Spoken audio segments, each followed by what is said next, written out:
Here's all the quick details so you can get about your day if you don't want to hear my actual synopsis of what's going on, but Dart Zone has announced a new blaster, the Dart Zone Pro Mark II. No price or performance details, but it looks to be a Springer pistol that uses short darts only, but loads them into an internal magazine located in the grip and uses a top priming slide action in order to cock the blaster and fire it. And it is, right now, a Target exclusive. That's the details. Now let's get into the actual synopsis and speculation.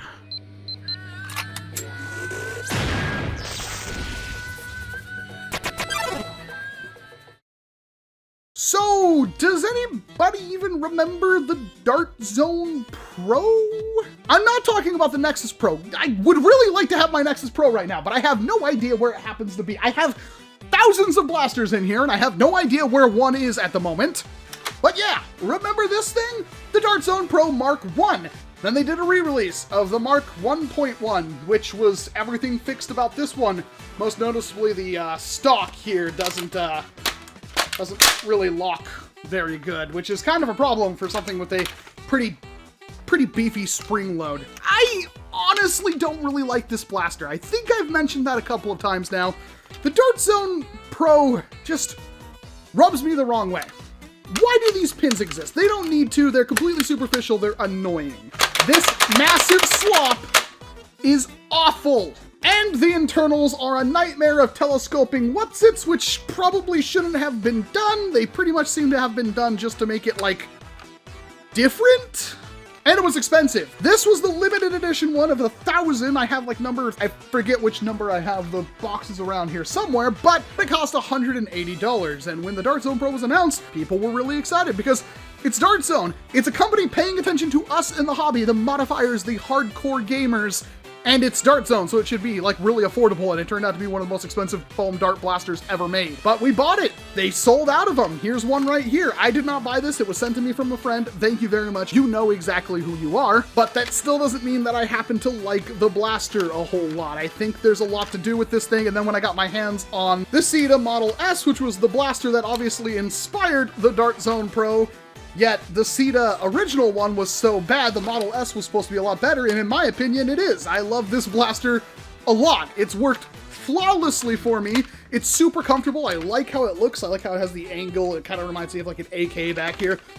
Feels good in the hand. You can bust it down and change out pretty much every single part with no problem in like 12 seconds. It's great. You just pull out the pins. The pins actually do something, unlike the Dart Zone Pro. And this was like $65. It retails at like $80, but you can find it online all the time for like $65. So better in pretty much every way, in my opinion, although it hits a bit softer out of the box than the Dart Zone Pro, which is a little weird. But almost neither of them matter now, because Dart Zone, under the Adventure Force line, made the Nexus Pro, which is a $50 blaster that hits 150 FPS, if not more, and is basically the same thing as either of those two blasters, but for $50 and has much better internals than the original Dart Zone Pro.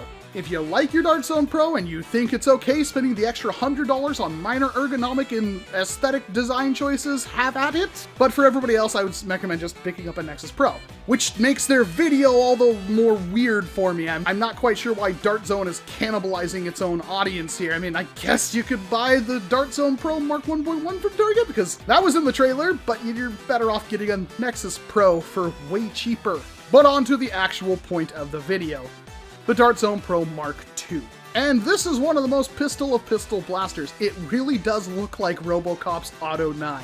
It seriously does.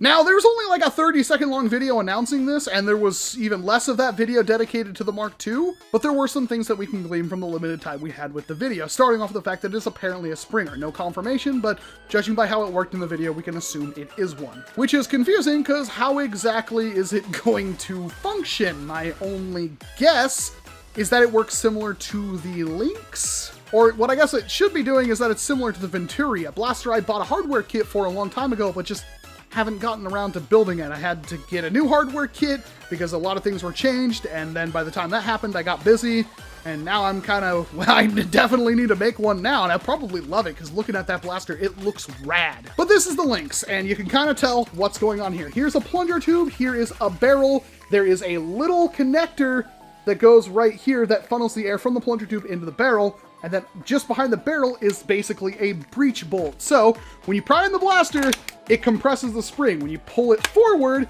it pulls the plunger rod with it, and then also in the same action, when you pull it back, it opens up a breech. When you push it forward, it feeds a dart from the magazine into the barrel, and then when you pull the trigger, this slams forward. The dart is located in here now, just in front of that air hole, and gets pushed out the actual barrel because that's the path of least resistance, and it is, in my opinion, a rather amazing design. Now, judging by the size of the Dart Zone Mark II, how big of a plunger tube is this thing gonna have? I mean, it could be a massive blaster. It looks like it's loading about 6 darts into the grip magazine, and it loads it via this, like, stripper clip looking mag. I assume it will work just like a normal mag. It just has little things on the side that you can use it kind of like a stripper clip, which, again, is awesome. But performance, it is under the Pro line. Hopefully it hits at least 125 FPS. A little bit under that I would accept.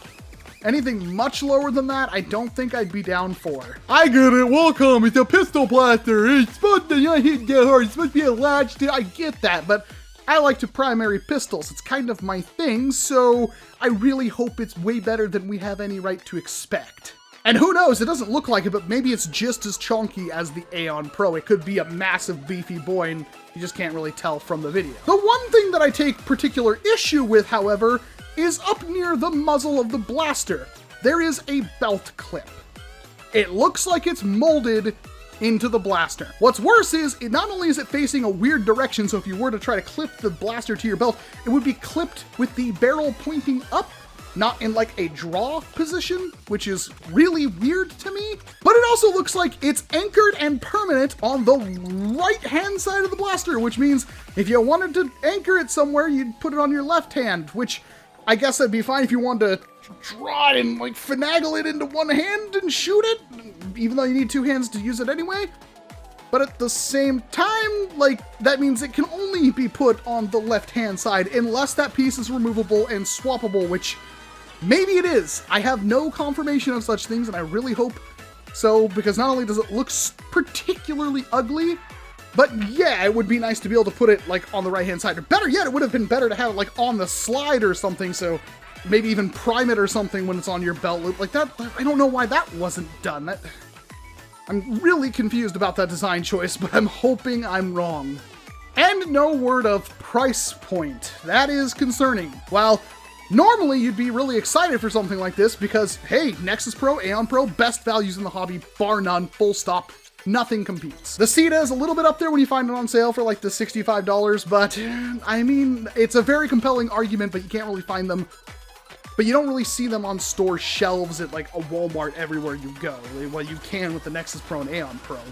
Again, I mean in the US. Obviously, I live in the US, so if you don't live in the US, yeah, I can't get my hands on it because I live in some other country where they have different toy laws and I can't get it, so stop praising the Nexus Pro for being so obtainable when I can't get one in wherever I happen to live that isn't the US. I understand that, but you should also understand that I live in the US. Done? Like, 78% of my viewership is in the US. But the Dart Zone Mark 1.1 is $150. The Dart Zone Pro Mark 1 was $180. This is under that line.